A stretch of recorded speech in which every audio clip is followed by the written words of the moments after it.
لو عايزه تعملي طاجن المكرونه زي بتاع المحلات واحسن كمان، تابعي الفيديو دون. طاجن مكرونه باللحمه المفرومه مش معجن وطعمه بجد حلو قوي. يلا بينا نشوف هنعمله ازاي ونقول بسم الله وعلى بركه الله ونبدا. في البدايه كده عايزه اقول لكم ان انا جايبه لكم تطبيق اكلات سهله وسريعه بيشتغل من غير نت، هسيبه لكم في البايو وفي التعليقات تحت.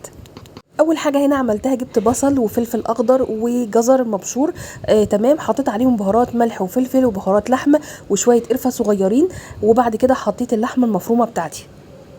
هبدا هنا ان انا اميكسهم مع بعض كده. انا هنا بعصج اللحمه المفرومه اللي هحطها في الارضيه. انا هنا حطيت شويه دبس رمان. دبس الرمان زي ما اتفقنا بيدي طعم حلو جدا جدا للاكل. هنا انا ههدي عليها النار علشان عايزاها جوسي طريه كده وحلوه. بعد كده هحط عليها معلقتين من الصلصه البيوريه او معلقتين من الطماطم اللي انا مسبكاها بتاعه المكرونه. هبدا ان انا اجهز القوالب. حطيت طبقه لحمه مفرومه من اللي احنا معصجينها ومكرونه والصلصه بتاعه الطماطم. بعد كده زودتهم ميه سخنه.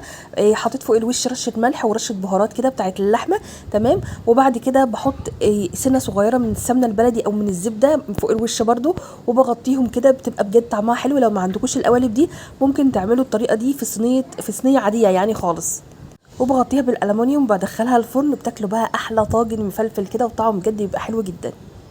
اهم حاجه بقى عايزه اعرف تركاتكم في ايه، ولو وصلتوا لهنا تصلوا على النبي وتتابعوني. انا ساره جمال من بورسعيد. باي باي حلوين. وحمي